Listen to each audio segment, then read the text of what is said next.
Hello, can you two introduce yourselves and explain why you started the jewelry business Blue Hour Designs? Yeah, I'm Alicia Sanchez Melnikov, And I'm and Norbert Melnikov. We're a married couple. the owners of Blue Hour Designs. And we started this business Back in 2000, beginning of 2009. yeah, in 2009, which was right after we moved here to Colorado. At the time, Norbert was working as an engineer, and I was a stay-at-home mom with two little kids, including you. And my intention was to go back to working as a teacher. That's what I did before I had you. That's my educational background too, so that had always been our intention. But since I was home, and I've always been a creative, and I wanted to do something while I was at home with you two, you actually came up with the idea. Well, the way I put it is that she was slowly but surely going crazy at home, just being a stay-at-home mom, raising two little boys. And since she was an artist at heart, we thought that she could start doing something on the side and maybe make some money while doing it. So that led her to, we had some ideas, but pretty soon we settled on her taking a, Silversmithing class. right, But we landed on that because my parents have a family friend who make jewelry. That's really what gave us that specific idea. And we looked up some local classes, and I found a silversmith up in Estes Park who gave a one-weekend metalsmithing class, just 2 days. And so I drove up there and spent a Saturday and Sunday learning how to make a sterling silver ring with a stone. And I was hooked immediately. It was just super fun. I bought a tiny little kit from him and set up a little table in our guest bedroom and started making jewelry. And very quickly after, yeah, and then you took to it fast. yeah, So pretty soon you had, some pieces that were that I pretty just cool. made at home. Yeah, they were pretty cool Yeah. that actually could be sold, or so we thought at the time. Yeah. And then, but you had no idea where to go with that, so You was did the research, I think. yeah. So I was kind of at a place where I wasn't really enjoying my engineering job, and I thought I was just gonna look for another job, take some time off, and get the business, actual business going. For me. For her. Yeah. And somehow I started getting involved in helping her make stuff, and we opened up an Etsy shop, Yeah. and it kind of started taking off. So I thought, okay, so I'm gonna, And this is probably all within a 6-month period. Or Yeah, this- 5 months, something really short. It happened very, very quickly. you took the class in Yeah. January, I believe. Right. We opened up the Etsy shop in May. Yeah. And then we went through the summer and it started picking up. And then we got so close to the holiday season that I decided I'm just gonna keep helping you through the holidays. And that was at the end of 2009, and we're still doing it. Yeah. 2026. It became busier and busier. It was very clear to us that we needed both of us to work on this business. And actually, your dad is an entrepreneur at heart, and that is a very important key. It has helped us. This kind of segues into what we believe makes this business successful is that I am the creative part of this business, and Norbert is the business Right. minded. And also me being a former engineer, I approach jewelry making in a very different way too. So I'm always thinking how to make a process simpler and how to make a design more efficiently, you know. Yeah. So it's a different perspective. She looks at it as an artist, and I look at it more as an engineer from the making perspective. So I'm making some of these earrings, and for that I need to pattern some sterling silver and some brass. Once I have it patterned, then I'm going to start cutting out these shapes. And then once the shapes are ready, finish the backs and connect everything. And then they go into tumbler overnight, and then some additional hand finishing. But voila, we'll have these earrings. I'm making some more of them. So I'm curious. What is your guys' overall process with making jewelry? That is a very interesting aspect of our business because I don't have any formal education in metalsmithing, and neither does Norbert. The way that this has evolved is simply out of necessity. So I'm the one that first took a few classes in metalsmithing. Very little though. I'm primarily self-taught. So when Norbert started making jewelry alongside me, it was because he was doing something that he was better at. I was not as. So I was soldering, doing all the solder work, but the forming of the metal and even cutting and the structure of the pieces in the beginning turned out very quickly to be Norbert's forte. So we actually create jewelry. Our process is very back and forth. We do not work on the same jobs. We don't have the same skill set basically. No. But all of it kind of starts with you generally like playing with metal pieces, coming up with a design or drawing out a sketch. Mm-hmm. And then we discuss how can we make this a reality, and then we decide on, you know, what metal to use, whether it's going to be wire or sheet. Most of our stuff starts with different gauges of silver wire or silver sheet, and then we just start forming from there. We do not cast our jewelry. Yeah. A lot of jewelry makers use casting as their primary method. We manufacture everything starting with silver and sheet for the most part. So yeah, a lot of back and forth, like she was saying. Everything's made by hand. So I come up with the designs, I go over it with Norbert, and it's always a back and forth. What makes sense has to make sense from a business perspective, because we recreate designs. A lot of them are made to order, and then once we land on exactly how we want it to look, we start with prototypes, and then he will give me the pieces of that design. I will solder it. It comes back to Norbert for forming. If there's more soldering, it comes back to me. And then the finishing will come back to me again. So it's just a lot of back and forth. We have found over 16 years of doing this. It's the smoothest way and the most efficient way for us to make jewelry, is this back and forth use of two different skill sets. So it's a very unique way of making jewelry and running a business, but it works really, really well for us. So I'm going to be making a ring like this. It's a hammered ring, lightly oxidized, and I start off with some 10 gauge round wire, and we form a circle, solder it shut, and then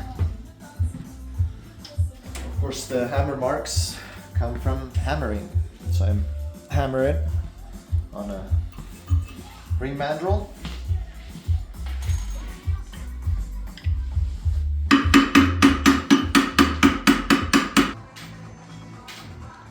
So I'm hammering the sides of it right now. Since I'm hammering, it expands the metal. So I took that into account. I'm trying to get to a size 9.5 ring. This is the line where the 9.5 is. When I started hammering, it was probably to about 3/4 of a size smaller. So by hammering, it expands the ring, and I'm almost to my goal. If I keep hammering a little bit, I'll get to exactly the size I want. So, for the 16 years of operating this business, what would you say are like some of the ups and downs over the years?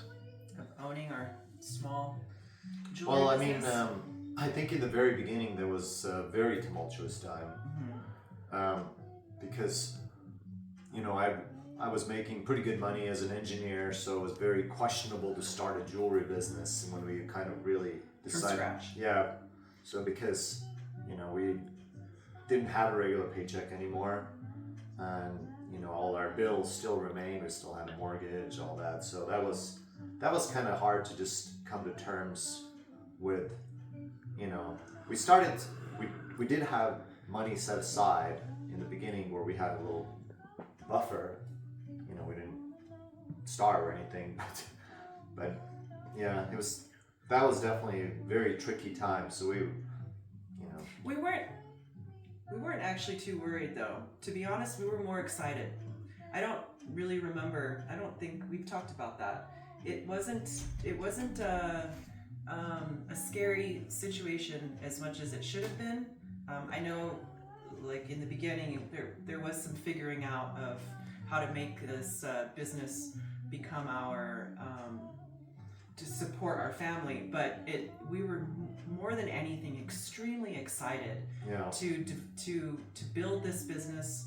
I felt fulfilled yeah, we for the both first time. we both definitely felt very fulfilled. Yeah.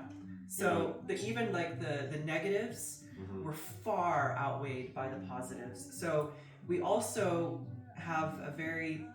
both have a background in working hard in past endeavors in our previous professions and jobs, and so we have a very strong work ethic, both of us. So working hard has never been an issue, and owning and running a small business is a lot of work, but it's passion work, so it's different.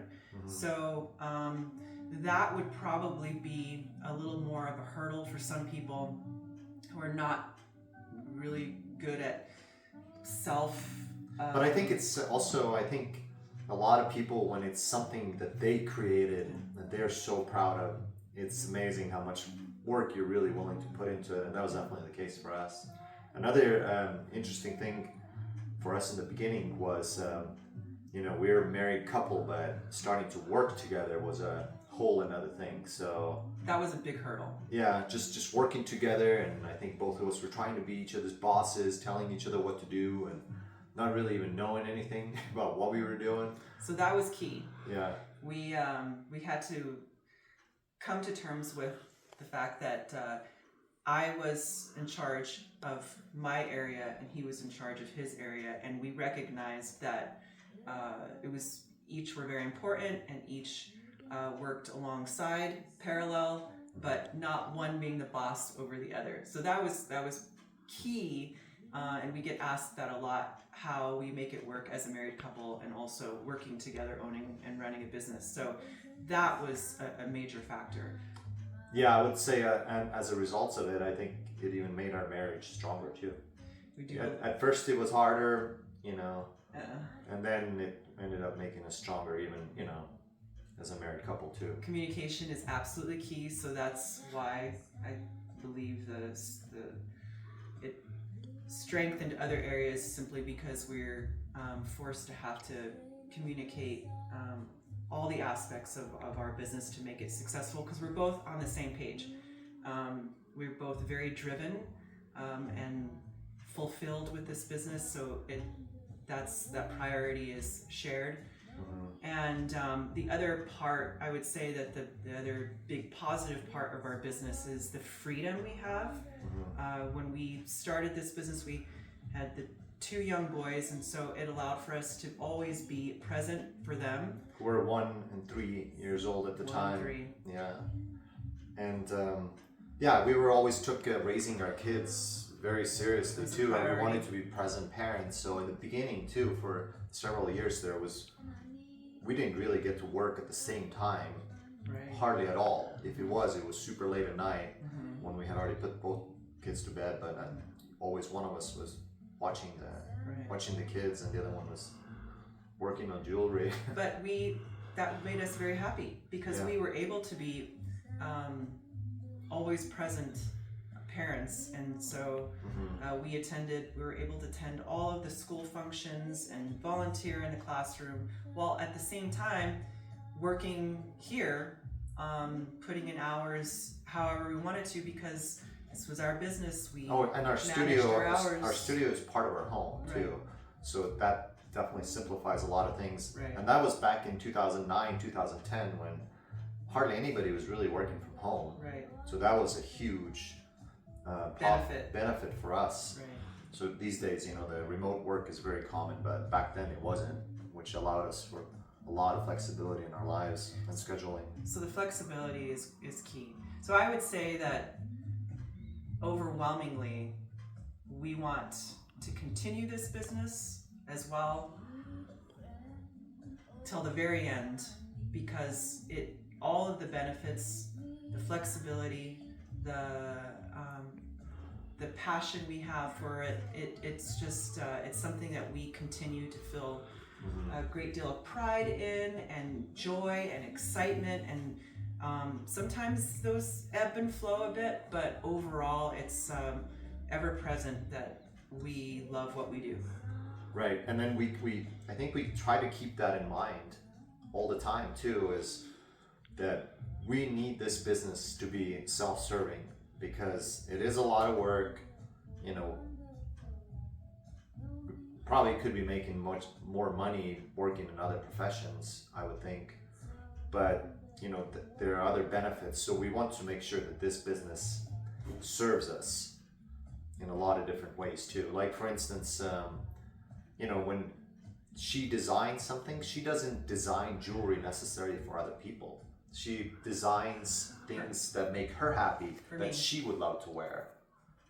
So, but yeah, this business, I think it's continues to give a lot to us, and we both still love it. We're 16, 17 years into it Yeah. now, and We have no plan to stop.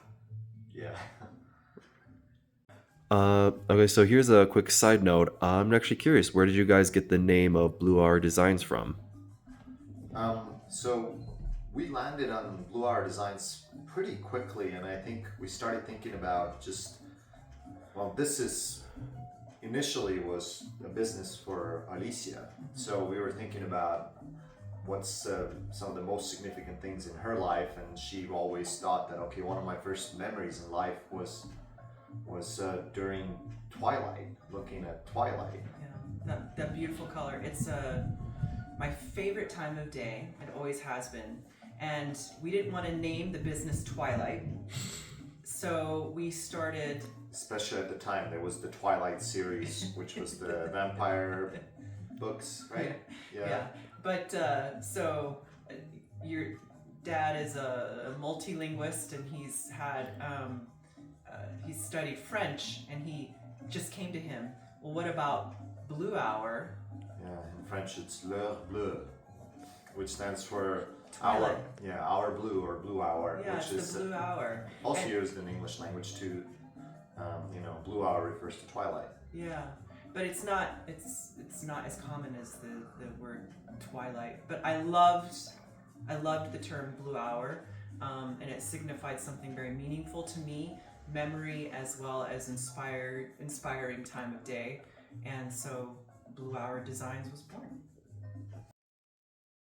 If this video interested you, consider looking to Blue Hour Designs at Shopify or their personal website, bluehourdesigns.com, and you could help support my parents' independent jewelry business. Thank you so much for watching, and I hope you all have a good rest of your day.